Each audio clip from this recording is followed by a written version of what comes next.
Back when I was a kid, this would be the standard AR-15 that you would see being sold most often. Now, I did a video on my very first AR-15 that I got when I was a kid, and it was an A2 Sporter II, which is kind of a hybrid between the A1 and the A2 rifle. The A2 is just coming online in the US Marine Corps, and yeah, Colt wasn't selling the full A2 semi-automatic rifle to the civilian marketplace yet. They were selling that Sporter II, but they still had the SP1s. These SP1s were very common, and this is an SP1 carbine. It's all original Colt. This is a classic old girl, chambered in .223, but it'll safely shoot .556. But we released a video recently talking about force multipliers on the modern US military M4 and A4 rifles that are in service. And I wanted to talk about these old rifles because there's a feature on these old rifles some of you may not know about. Now, on the early M16 and M16A1, and of course the Colt SP1 series, you had the carrying handle, which isn't really a carrying handle. We jokingly called it the Army handle in the Marine Corps. But this carrying handle, which your rear sight is in, was machined into the upper receiver. But there was the inclusion of a hole right in the middle of that carrying handle. Now, some of you younger folks may not know what that hole is for, and that's what we're going to show you in this video. It's for a very early force multiplier that Colt made for these rifles. All right, let's start off by shooting a few rounds out of this old girl at my challenge target at 100 yards using the good old tight sling. And then we'll talk about this Brownells thing.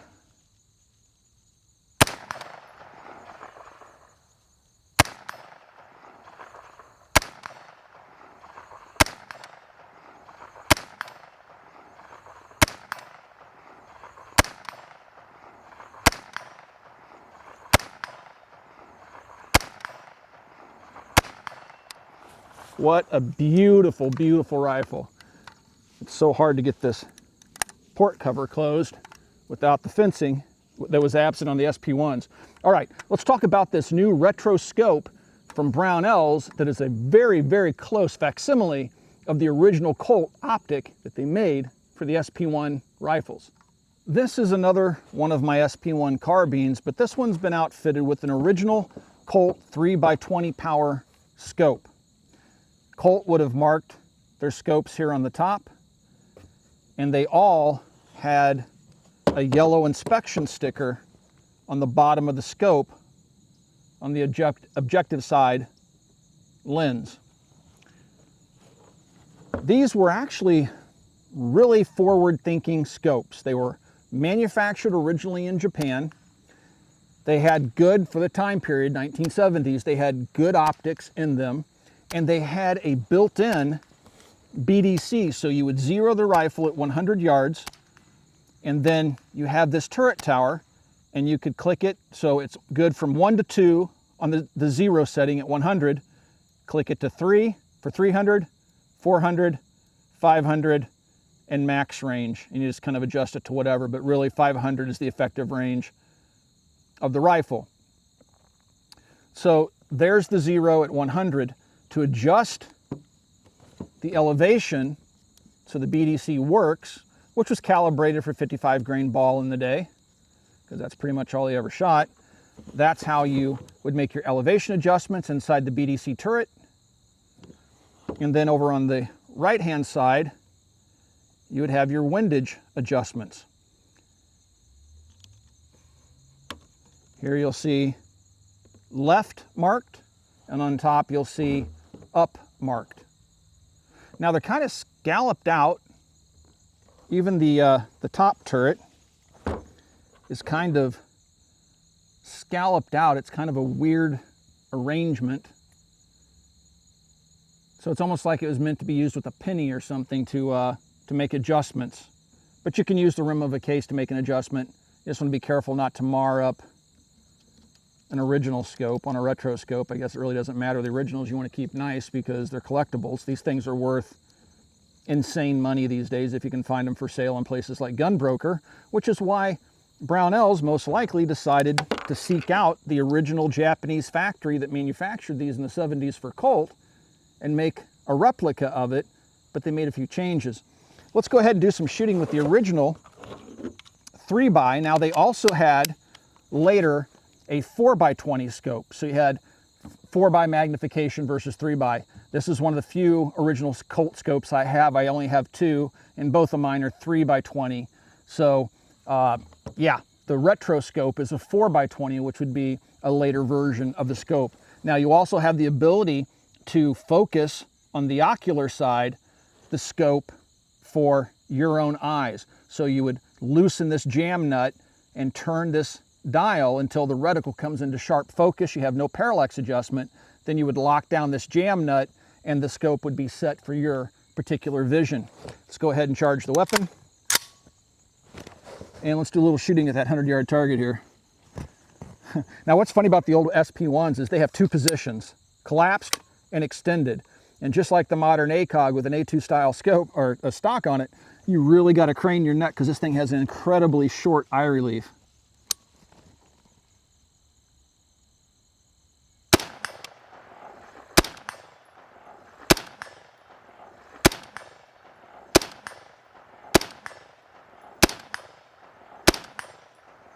Let's see if we can get lucky and hit that 250-yard ringer. Yep. It's hard to tell in this wind.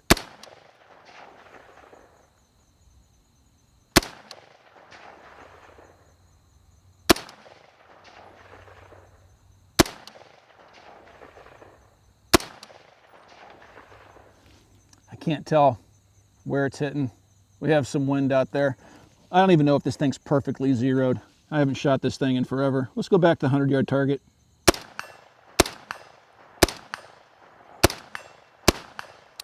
All right, so that's how that works. And you'll see it attaches through the carrying handle. There's a simple threaded screw that runs through. You have this spring, and this is the tensioner. So you would just take this piece and screw it on until it gets to about the right tension, and then you just stop at the detent. So I'm gonna go ahead, actually, yep, so that's a little too tight, so I'd stop right there at that detent. Now this little lever can face forwards or back. You just don't wanna over tighten it.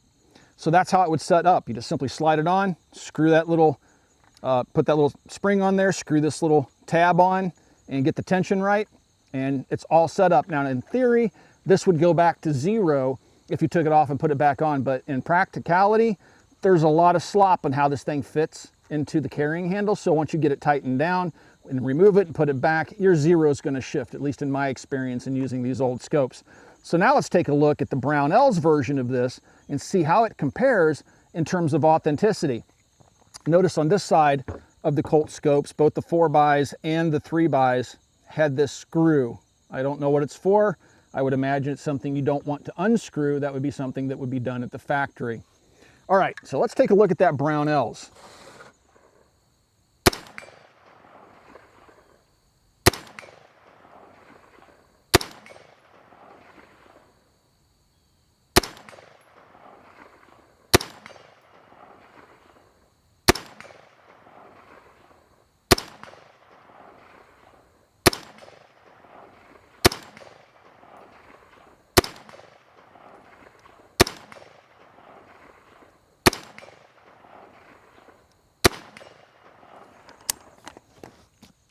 This is the Brownells XM177E2 rifle. You've seen this rifle on video before. I got rid of the polymer stock that it shipped with. I found this aluminum one, but you'll see the originals had a black powder coat that had a gloss finish to it, and this one just is anodized and doesn't quite look right. I'm gonna see if I can get the guys at Copper to Cerakote this and try to match this color, or maybe I'll send it to a powder coat shop eventually, but that's neither here nor there. What I want to talk about is the retro scope. Now I'm going to set these two side by side here for you. I'll let Jason kind of go back and forth and show you what they look like. The only real difference that you're going to see is the lack of that screw that I showed you on the left-hand side of the original Colt. Slight color difference, and the retro marking on the top versus the Colt marking. The BDC is identical. How it mounts is identical. How you set the ocular side lens is identical, but the retro is a 4x20 versus the 3x20 on this particular rifle. So when you look through this, you're gonna find that it has modern coated lenses in it. I'm sure it's nitrogen filled. They don't say on the Brownells website all the specific data. All they say is it's updated the mechanics inside of it. They've modernized the scope. So I trust that they've made changes, improvements to the erector that moves the reticle around. They've put multi-coated lenses on it that would be modern coatings. It should give you better light transmission and clarity, and probably a sharper reticle. Now this one has a very clean reticle on it, my original Colt, but many times you'll find that the old scopes have yellowed over time and that their reticles look like they're disintegrating. You'll see little black specks appear in the scope. You're not going to find that with the retro line because it's a newly manufactured scope and it's made using modern materials, and according to Brownells, they've updated the design again.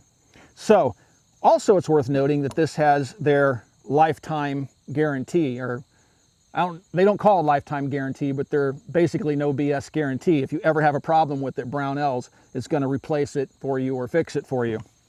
So let's do a little bit of shooting with this. When you look through it, the only real thing, and I can't get a picture, I've tried to show the difference. The only real difference, and it's substantial, is even though it's a 4x20 and it has a broader field of vision and definitely has better light transmission, and the reticle is more precise. That's the biggest difference I see in looking through this.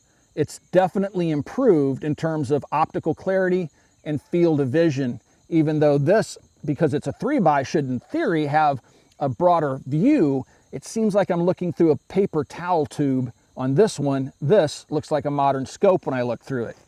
All right, I think I charged the weapon. All right, I did. And let's do some shooting at that 100-yard ringer. You still have that really short eye relief.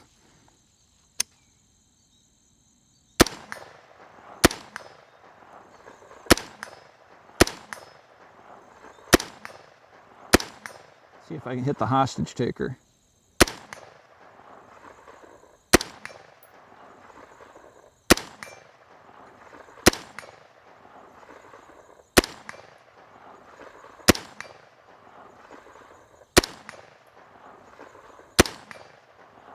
Definitely able to take out that hostage taker at 100 yards on that Challenge Steel hostage taker target. I'm going to see, try 250 here.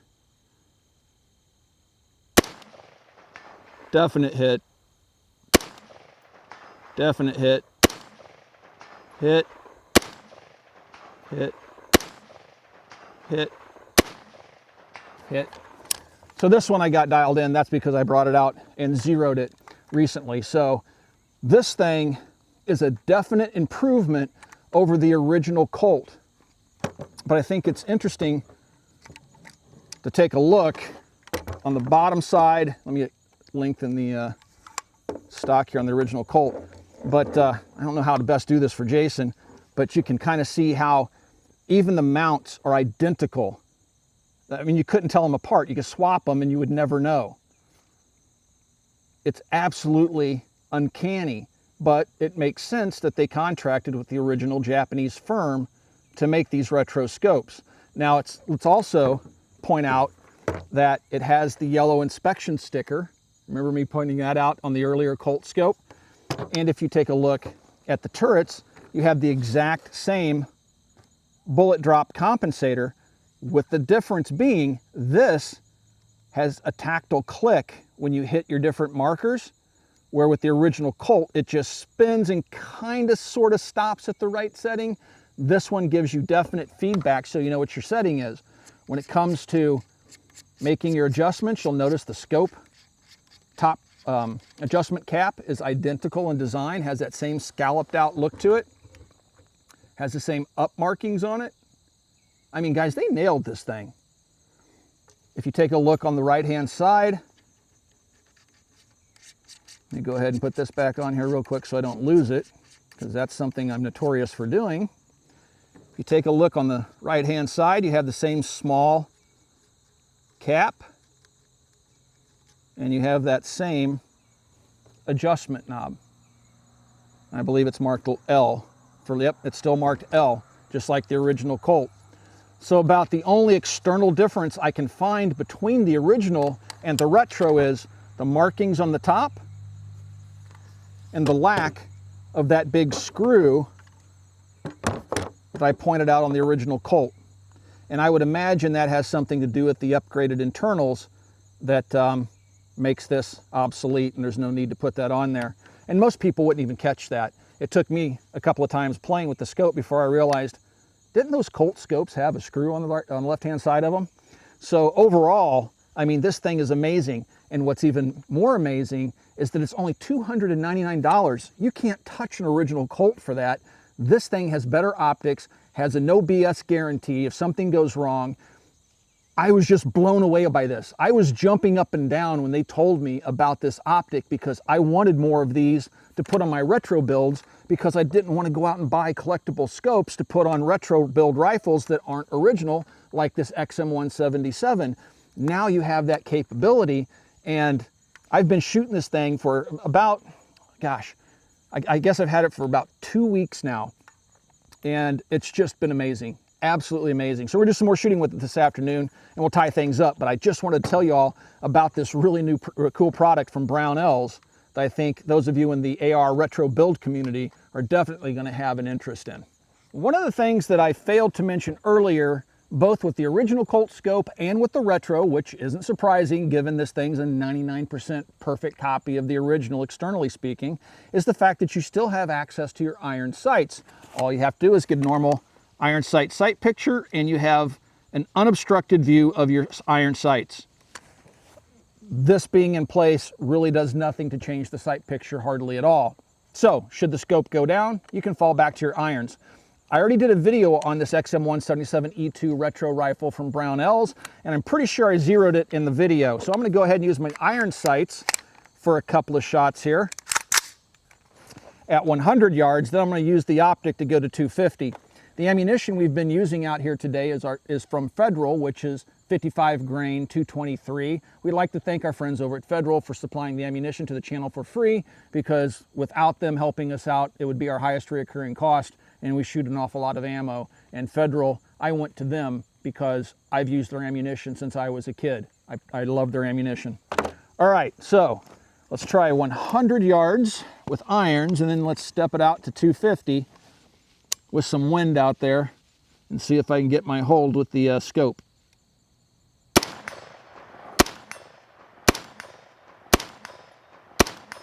Yeah, irons are on at 100. Let's go ahead and step this out to 250. Do a slight wind hold here and see if I can make a connection.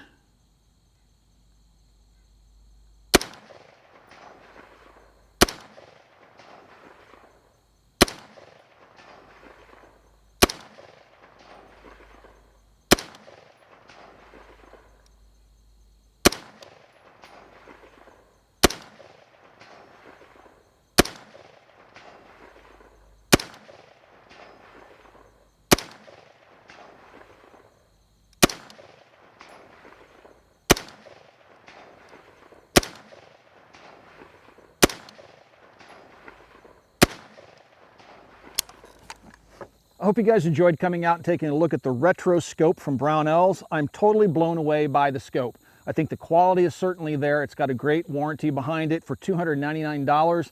It just can't be beat. If you have an original SP1, you don't want to spend collector's money buying a Colt original, this will suit your needs. Or if you're doing a retro build like this XM177E2, which also happens to be from Brownells, this will fit on there perfectly, completing the look.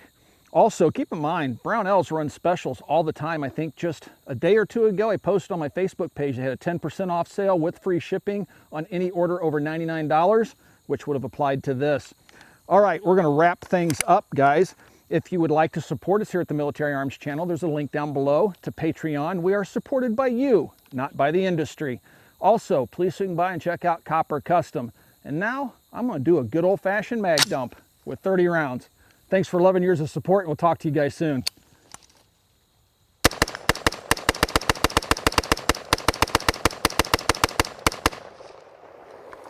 Yeah, I hit him once or twice. See you guys later.